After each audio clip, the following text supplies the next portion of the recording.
जय शिवराय मित्रांनो, मी आपला सर्वांचा वैभव सवणकर पाटील। तर मित्रांनो, आपण जे मागील व्हिडिओ पाहिले तर प्रत्येक व्हिडिओमध्ये माझ्या छत्रपती शिवाजी महाराजांनी प्रत्येक संकटावर मात केली। प्रत्येक संकट हे मृत्यूचं संकट होतं, तरी सुद्धा माझे छत्रपती शिवाजीराजे हे मागे हटले नाही। अरे माझ्या छत्रपती शिवाजी महाराजांनी हे संकट झेलली म्हणजे स्वतःला राजा व्हायचे म्हणून नाही, स्वतःचा राज्याभिषेक व्हायचा आहे म्हणून नाही, तर काय एवढ्या संकटावर माझ्या छत्रपती शिवाजी महाराजांनी मात केली।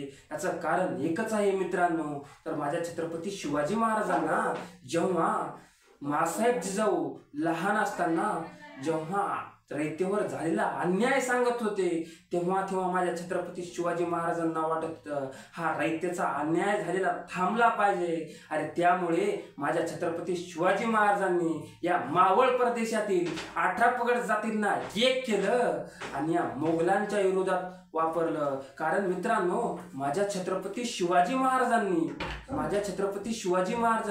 स्वतःला राजा व्हायचे म्हणून नाही, तर हा रयतेचा अन्याय कमी व्हावा त्यासाठी मुघलांच्या विरोधात गेले। नाहीतर बघा ना, अहो तो तानाजी आपल्या मुलाचं लग्न सोडून कोंढाण्याचं लग्न करायला गेला, तो गेलाच, परत रायबाचं लग्न करायला आलाच नाही।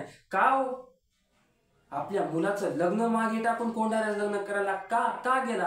कारण मित्रांनो, माझ्या छत्रपती शिवाजी महाराजांनी सर्वांच्या हृदयामध्ये फक्त स्वराज्य आणि स्वराज्य पेरून ठेवलं होतं। अरे माझे छत्रपती शिवाजीराजे जेव्हा 16 वर्षाचे होते, तेव्हा माझ्या छत्रपती शिवाजी महाराजांनी रायरेश्वराच्या मंदिरात सगळ्या सवंगड्याच्या सोबत एक शपथ घेतली होती, आणि ही पण स्वराज्य संवर्धनाची। कारण मित्रांनो, माझ्या छत्रपती शिवाजी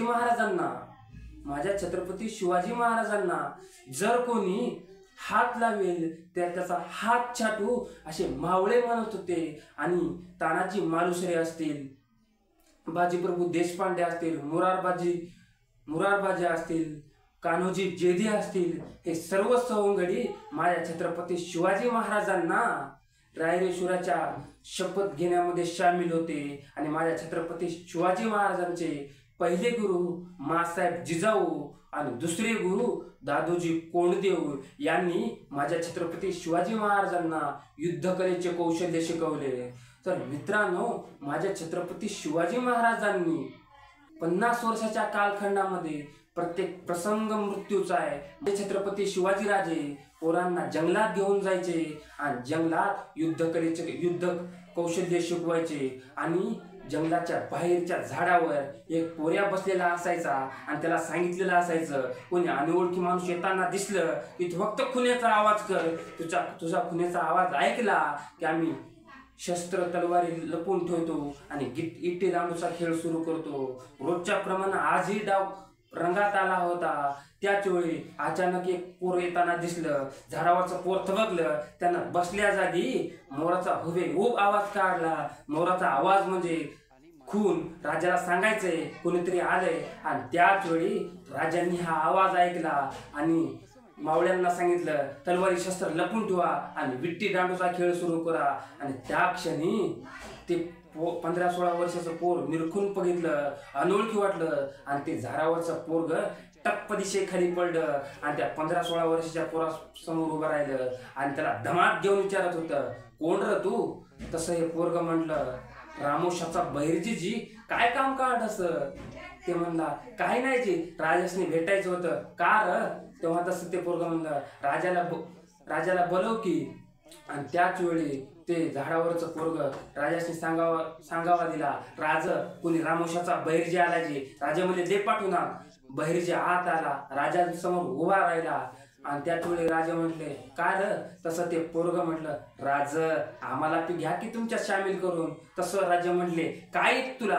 तो पोरग म्हणलं, सगळे जी, कसला बी आवाज काढतो, कुणाची बी नक्कल करू, राजे वेषांतर तर असं करतो, तुम्ही पण ओळखायचा नाही। राजाला वाटलं माणूस कामाचा, असं चल ये आत्ताच्या आमच्या खेळात। तसं ते पोरग घाबरलं आणि राजाला म्हटलं, राज उद्या येतो की जी? तसं राजा म्हणलं, का र?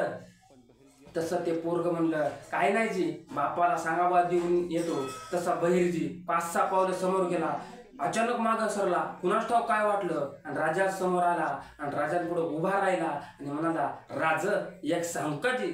तसे राजा म्हटले, बोल. नाही, तुम्ही जो पोऱ्या उभा केलाय त्या पोराला सांगा या दिवसात मोर ओरडत नाही. कुणी जाणता माणूस यायचा आणि विचार करायचा, या दिवसात मोर ओरडतच नाही तर आवाज आला कुठनं? फुकटचं गवसून राहायचं. राजाने जी मावळं गोळा केलीत ना, ही दर्याखोऱ्यातली अचूक ज्ञान, सूक्ष्म निरीक्षण. अरे कोणताही प्रसंग घ्या, त्यामध्ये माझा बहिर्जी हा असणारच. आणि बहिर्जी एवढे गुप्त होते की इतिहासाला आजूच माहित नाही. बहिर्जी सोडले तर आजूच गुप्त हिऱ्याची काही माहिती नाही.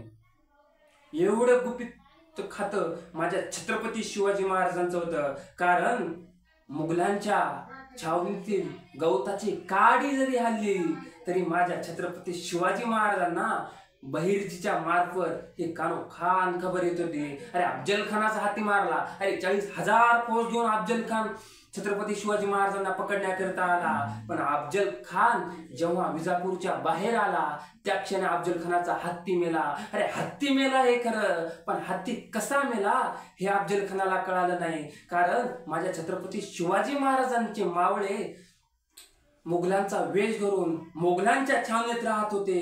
पण अजूनपर्यंत अशी नोंद नाही की औरंगजेबच नाही तर औरंगजेबाच्या कोण्याच सरदारांनी माझ्या बहिर्जींना पकडू शकले नाही. कारण एवढं सूक्ष्म निरीक्षण माझ्या बहिर्जींचं होतं आणि एवढे वेषांतर करण्यात पटाईत होते. अरे माझ्या छत्रपती शिवाजी महाराजांना जर सोडलं तर दुसऱ्या कोण्या मावळ्यांना बहिर्जी ओळखू पण येत नव्हते. एवढे वेषांतर करण्यात पटाईत होते. अरे माझे छत्रपती शिवाजी राजे अरे बहिर्जींना कलाकार म्हणत होते. कलाकार. आणि कलाकाराची कला त्याला विचारायची नसते. कलाकाराची जादू कलाकाराला विचारायची नसते, ती फक्त आणि फक्त डोळ्यांनी बघायची असते. असं होते माझे बहिर्जी नाईक. आणि माझ्या छत्रपती शिवाजी महाराजांचा प्रत्येक मावळा हा प्रत्येक प्रसंगामध्ये तुम्हाला दिसून येईल आपल्या पुढच्या व्हिडिओमध्ये. आणि एवढे बोलून मी इथेच व्हिडिओ स्टॉप करतो आणि पुढच्या व्हिडिओमध्ये उद्या आपण पाहू. जय शिवराय मित्रांनो.